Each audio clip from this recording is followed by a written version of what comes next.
NMMS परीक्षा 2023 सालातली ही प्रश्नपत्रिका आहे। शालेय क्षमता चाचणी यातला गणित विषयाचे 20 प्रश्न आपण या व्हिडिओमध्ये पाहणार आहोत।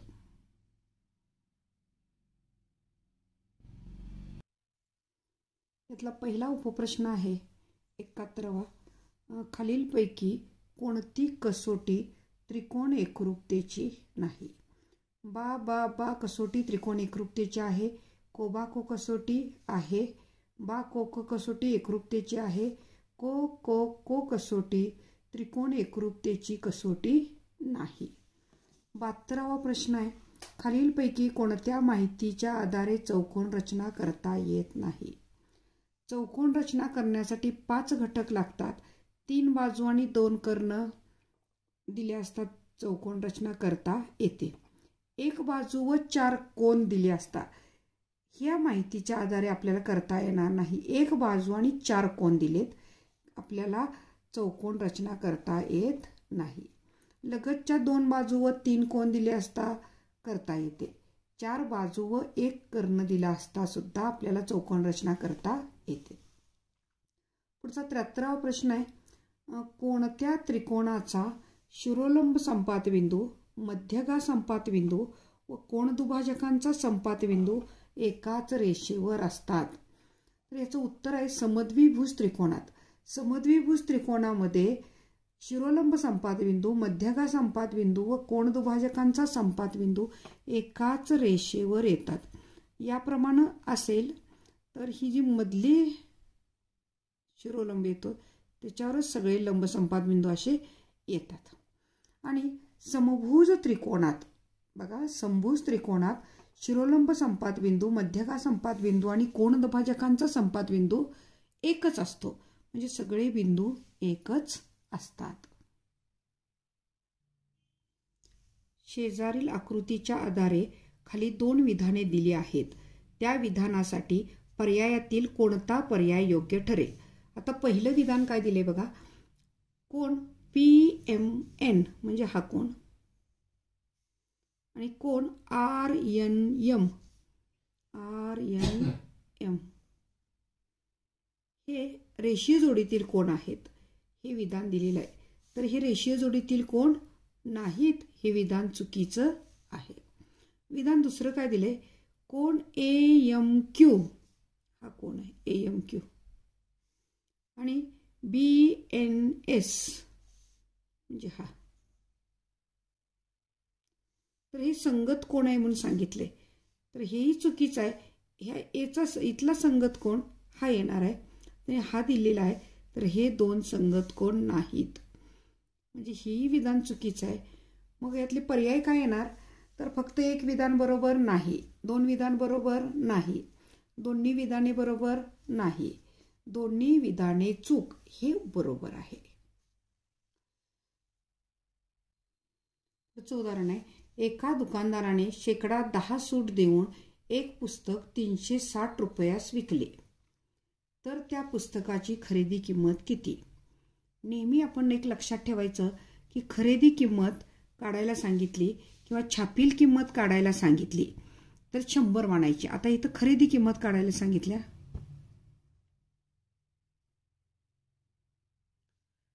खरेदी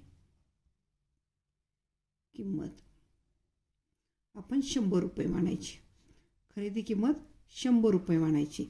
आता शेकडा 10 सूट आहे म्हणजे 100वर 10 सूट आहे, म्हणजे ह्याची विक्री किंमत किती होणार? विक्री किंमत 100वर 10 सूट दिलेली आहे, म्हणजे ती विकणार कितीला, तर 90 रुपयाला विकणार। आता एक पुस्तक 360 रुपयास विकले, 360 रुपयास विकले, तर त्याची खरेदी किंमत किती, तर 100 रुपये मानू।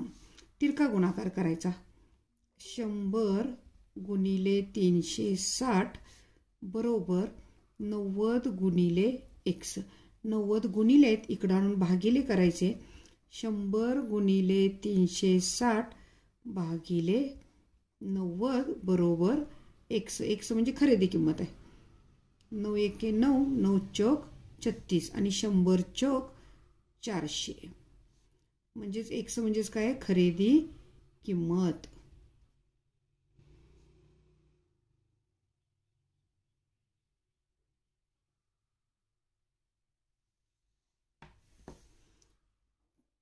खरेदी किंमत 10% सूट देऊन.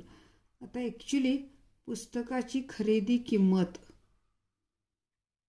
काय, तिथं छापील किंमत द्यायला पाहिजे होती, त्यांनी खरेदी किंमत दिलेला आहे. ठीक आहे. 3/5, 7/9, 1/3, 9/11 यापैकी सर्वात मोठी संख्या व लहान संख्या यातला फरक किती, यातला फरक किती सांगितला आहे. तर पहिल्यांदा या ज्या संख्या आहेत ह्या सगळ्या आपण दशांश अपूर्णांकात रूपांतरित करायच्या आणि मग लहान मोठेपणा ओळखायचा. यांना दशांश रूप दिलं तर याचं 0.6, याचं येतं 0.77, याचं येतं 1/3चं 0.333, म्हणजे आवर्ती होतंय. 3 करू आपण, फार तर 3 करूया, बाद झालं. आणि त्याच्यानंतर पुढं आहे 9/11, त्याचं 0.81. मग आता ह्या दशांश रूपात रूपांतरित केल्यावर लहान मोठं ओळखतंय. सगळ्यात लहान ही आहे, मोठी ही आहे, तर दोघातला फरक, मग ह्या दोघातला घ्यायचं नाही तर यांच्यातला फरक घ्यायचा. 9/11 वजा 1/3 बरोबर 9 × 27, 11 × 11 33 आणि यांची वजाबाकी किती त्या 16/33. वजाबाकी किती त्या 16/33, म्हणजे यातला फरक किती आला 16/33. पर्याय क्रमांक 1. पुढं उदाहरण आहे आपल्याला. तर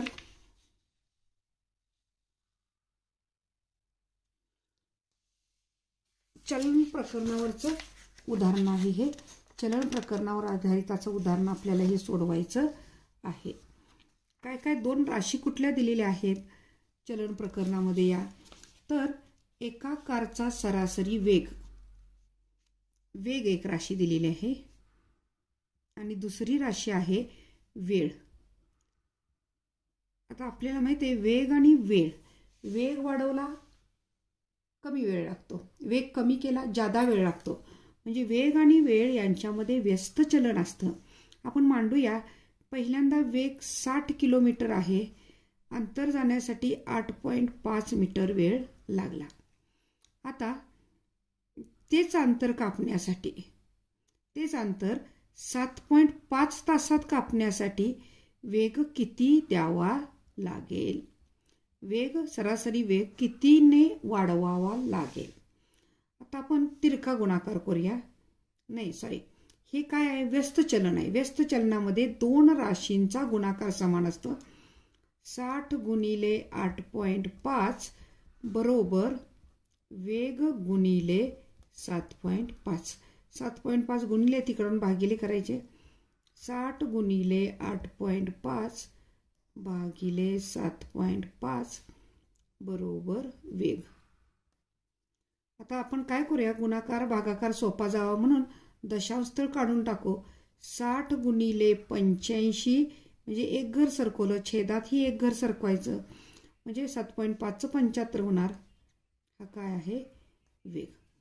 आता 15 5ची 75 आणि 15 चौक 60. 5 एके 5, 5 17 85 आणि वेग किती आला 17 चौक 68. वेग बरोबर 68 किलोमीटर पर आवर. पण प्रश्न काय बघा, उत्तर पर्याय 68 पण आहे, पण त्यांनी प्रश्न काय दिलाय, कारचा सरासरी ताशी वेग किती किमीने वाढवावा लागेल. आधीचा वेग 60 होता, आता किती झालेला आहे, वेग कितीचा झालेला आहे 68. बघा वेग आणि वेळ व्यस्त चलन असते. 60 वेग असताना 8.5 तास लागलाय, 7.5 वेळ लागत असताना वेग हा निश्चितच जास्त येणार आहे. आणि मग या चलनामध्ये व्यस्त चलनामध्ये गुणाकार समान असतो, म्हणून 60 गुणिले 8.5 बरोबर वेग गुणिले 7.5. 7.5 इकडं भागिले केलं, वेग आपल्याला 68 आला. आता वेग कितीने वाढवावा लागेल तर ताशी 8 किलोमीटर पर आवरने वाढवावं लागेल, म्हणजे चौथं उत्तर आहे. पुढचं उदाहरण आहे 0.2 अधिक 0.02 अधिक 0.002 याचा वर्ग किती. ह्या तिघांची बेरीज केली तर आपल्याला 0.222 मिळते आणि ह्याचा वर्ग, ह्याचा जर वर्ग तुम्ही गुणाकार करून केला तर हे उत्तर येते 0.04928 हे उत्तर आपल्याला मिळते. याच्यानंतरचं पुढचं उदाहरण आहे वर्तुळ या प्रकरणातलं उदाहरण आहे. नेहमीच वर्तुळ या प्रकरणातलं हे उदाहरण आपल्याला परीक्षेला विचारलं जातं. अशा नमुन्याचं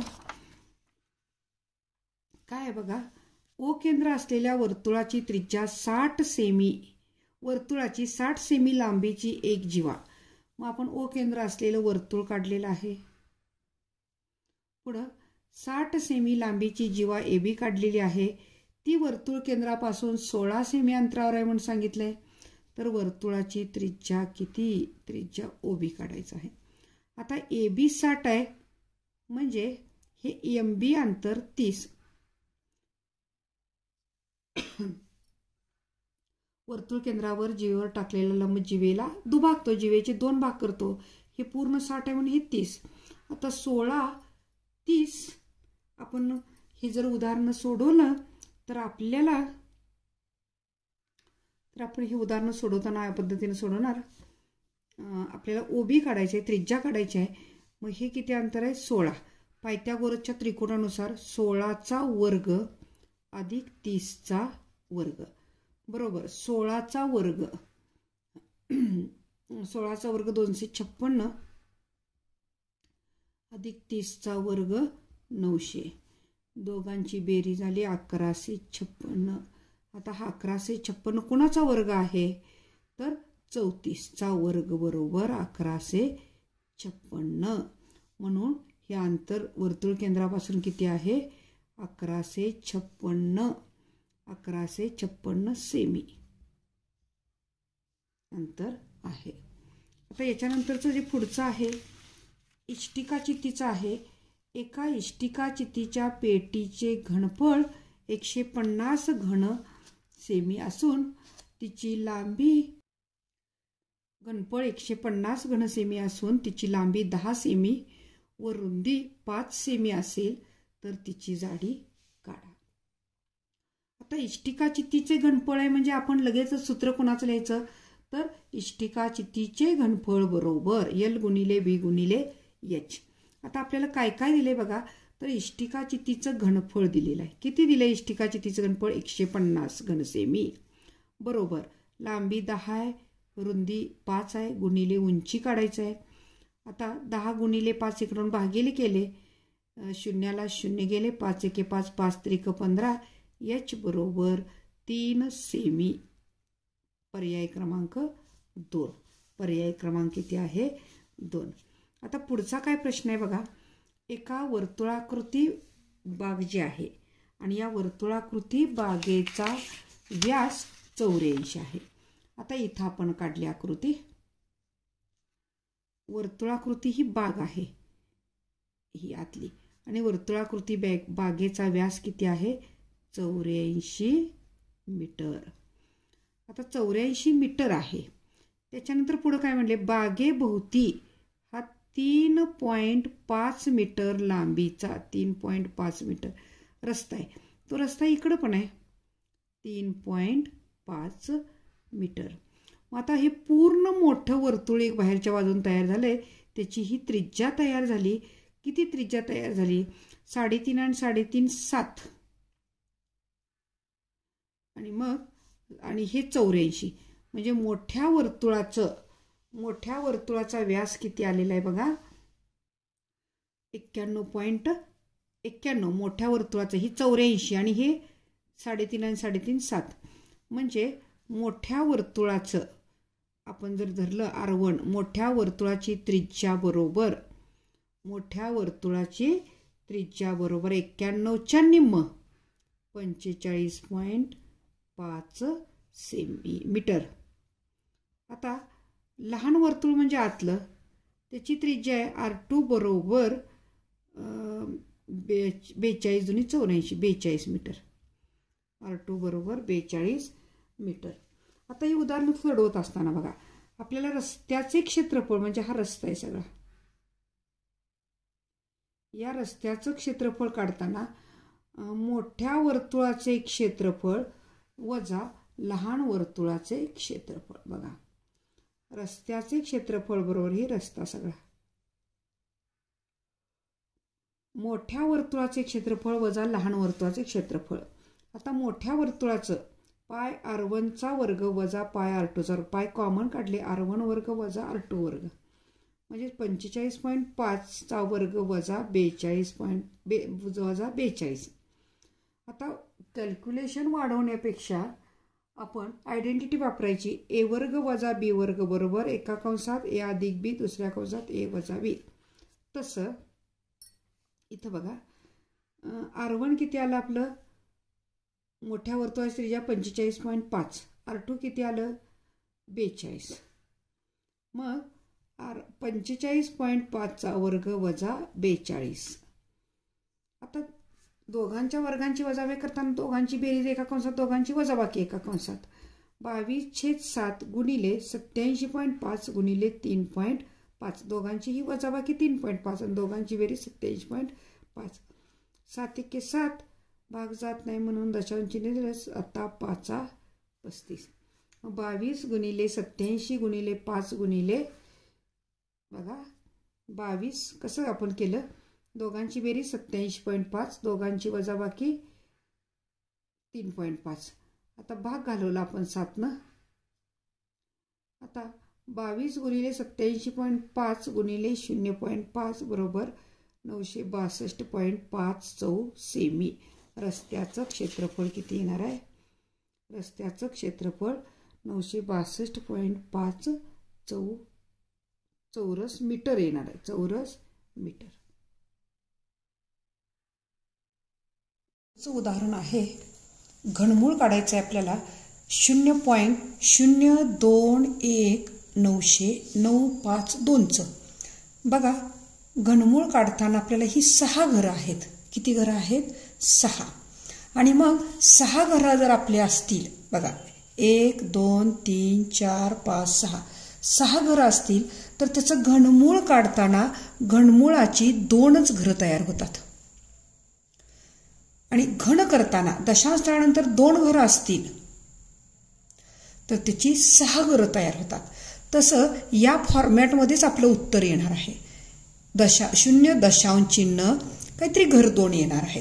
बघा, या फॉर्मॅटमध्ये ही उत्तर फक्त आपलं एकच आहे, हेच येणार आहे. पण त्याच्यापेक्षा सुद्धा अजून आपण करण्याचा प्रयत्न करूया. आपल्याला हे जे उदाहरण सोडवतोय आपण, तर 0.2195 ह्याचं आपल्याला घनमूळ काढायचं आहे. मग त्याच्या जवळचं घन पूर्णांक संख्येचं, पूर्ण संख्येचं बघा, 8000चं घनमूळ 20 आहे म्हणजे 20चा घन 8000 आहे. 30चा घन 27000 आहे. मग 21952 ह्या दोन्हीच्या मधलंच आहे. 21952 ह्या दोन्हीच्या मधलंच आहे. पण आणखी एक बघा, 1 ते 9 मध्ये कुणाच्या एकक स्थानी 2 येते, घनाच्या कोणाच्या घनाच्या एकक स्थानी 2 येतंय, तर 8चा घन 512. 8चा घन 512 म्हणजे 20च्या पुढचा आणि शेवटी 8 असणारं कोण येणार आहे, तर 28 येणार आहे. कोण येणार आहे, 28. म्हणजे 28चा घनच 21952 आहे. हे काढत असताना एकतर आपले 30 पर्यंतचे घनपाठ असावेत, याच्यापेक्षा सुद्धा या पद्धतीनं जायचं. पूर्ण संख्येचा घन, 20चा घन किती येतोय, 30चा घन किती येतोय, मग शेवटी एकक स्थानी कोण आहे, 2 आहे एकक स्थानी, तर त्याच्यावरनं एकक स्थानी 2 आहे म्हणजे एकक स्थानी 2 कुणाच्या घनाच्या शेवटी असतं, तर शेवटी 8 असलं पाहिजे. म्हणजे एकक स्थानी 8 असलं. 8च्या 512, 18च्या 28च्या असंच येणार आहे. आणि म्हणून इथं काय येणार, आता 20पेक्षा तर मोठा आहे म्हणजे इथं कोण येणार, 28. म्हणजे 0.28 पर्याय क्रमांक 4. पुढचं उदाहरण आहे, x घन अधिक x वर्ग वजा x वजा 1 आणि छेद x वर्ग वजा 1 गुणिले x वर्ग वजा x अधिक 1 छेद x घन अधिक 1 बरोबर किती. आपल्याला बहुपदी प्रकरणातलं आहे हे. आपण काय करायचं, पहिल्यांदा अवयव पाडायचे, अवयव कॅन्सल करायचं आणि ह्या 4 पर्यायापैकी एक आपलं उत्तर येणार आहे.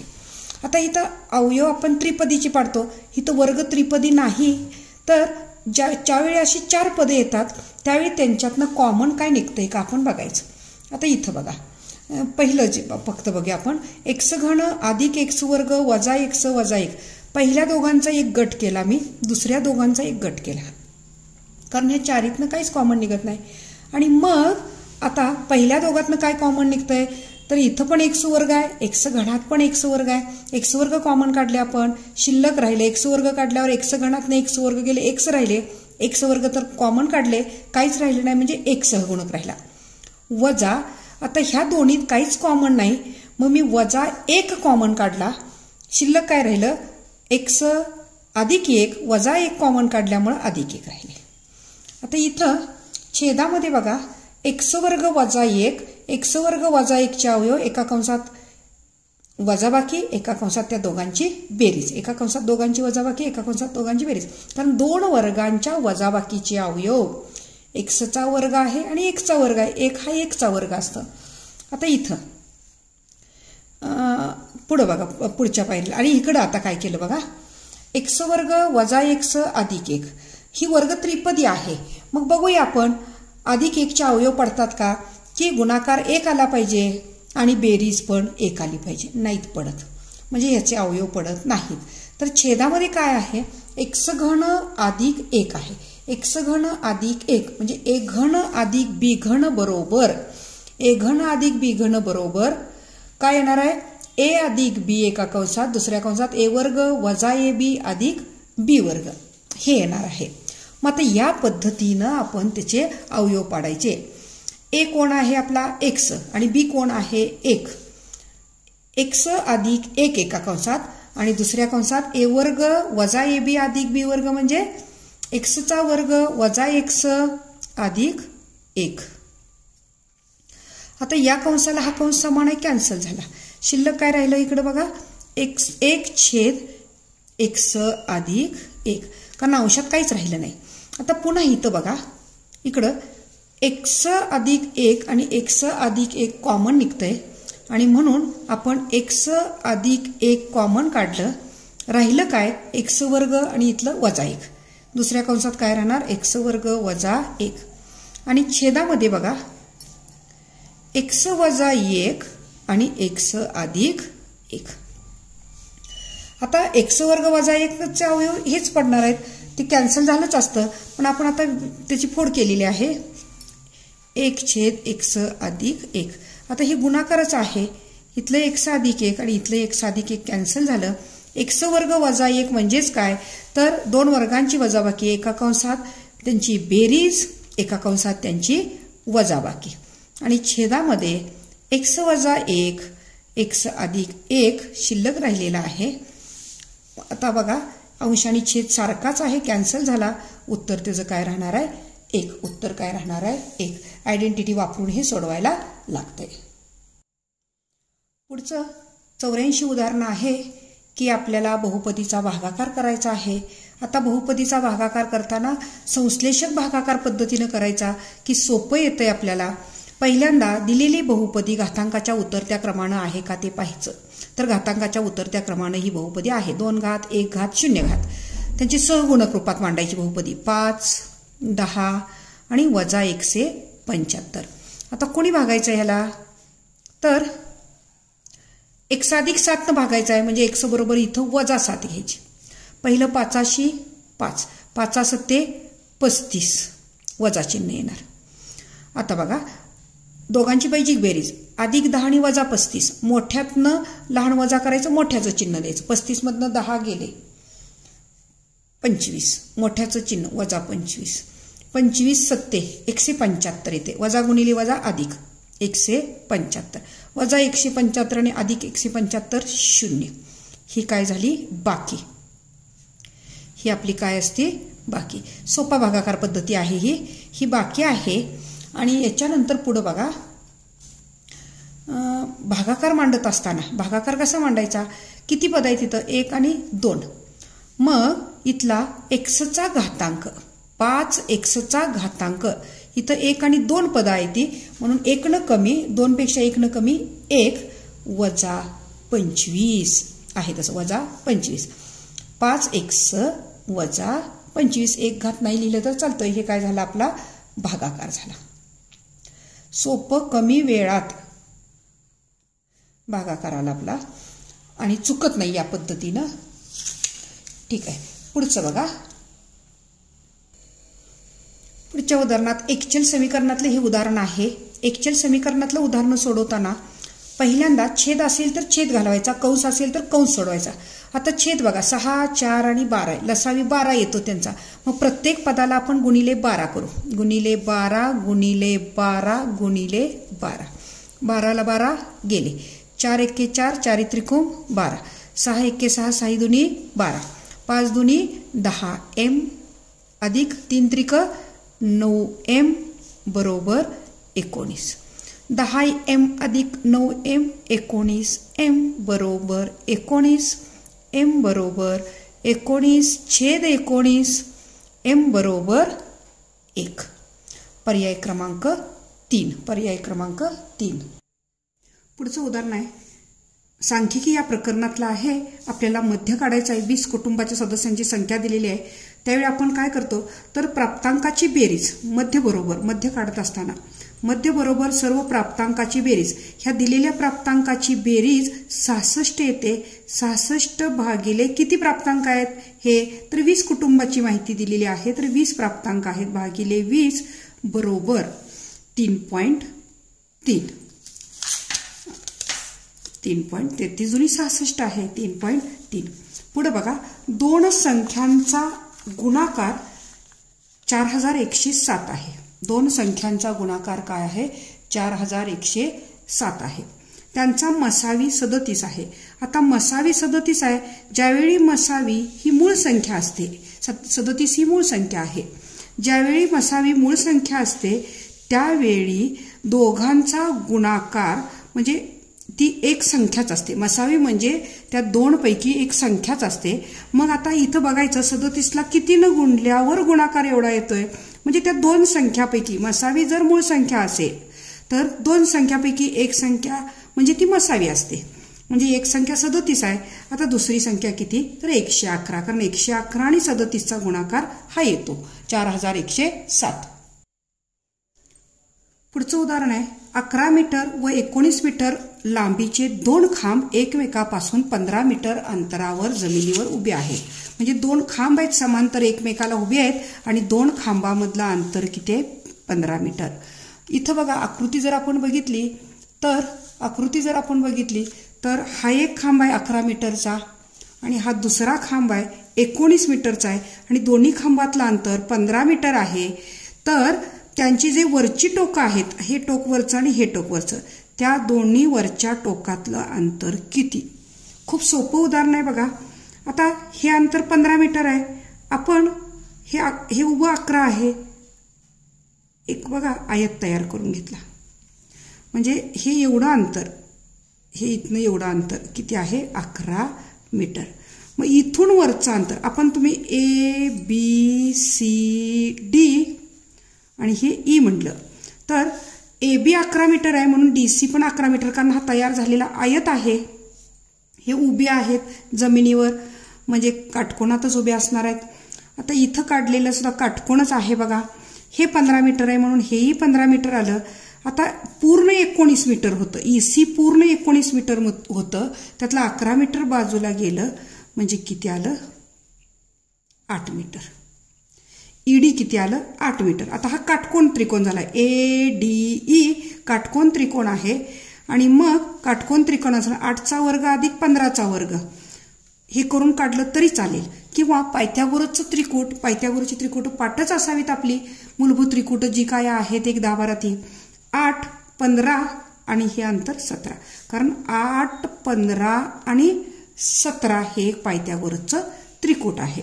8चा वर्ग अधिक 15चा वर्ग बरोबर 17चा वर्ग हे येते आपल्याला.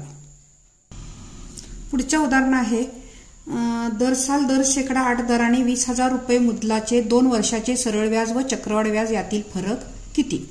म्हणजे याचा आपण आधी सरळ व्याज काढलं पाहिजे परत चक्रवाढ व्याज काढलं पाहिजे आणि त्या दोघांचा फरक काढायचा आहे. काढूया आपण. पहिल्यांदा सरळ व्याज बरोबर पी गुणिले आर गुणिले एन भागिले 100. म्हणजे मुद्दल किती आहे 20,000, दर किती आहे 8 आणि एन किती आहे, मुदत किती आहे 2 वर्षाचं काढायचं आहे. आणि मग आपण कॅल्क्युलेशन केलं की सरळ व्याज 3200 रुपये 3200 रुपये निघते. आता याच्यानंतर चक्रवाढ व्याज काढण्यासाठी अमाऊंट ए बरोबर पी गुणिले कंसात 1 + r/100 भागिले n घात. मुद्दल किती आहे 20,000, आरची किंमत दर किती आहे 8 आणि मुदत किती आहे 2. आता इथं भाग घालवत असताना बघा 4 दुनी 8 आणि 25 चौक 100. परत 25 × 1 = 25, 26 27 म्हणजे 27/25चा वर्ग येणार आहे. म्हणजेच 20,000 गुणिले 27/25चा वर्ग म्हणजे 2 वेळा गुणाकार. कॅल्क्युलेशन 25 भाग जातोय बघा. 25 भागल्यानंतर आपण कॅल्क्युलेशन केलं 27 गुणिले 27 तर इथलं येणार 32, 23,328 येते.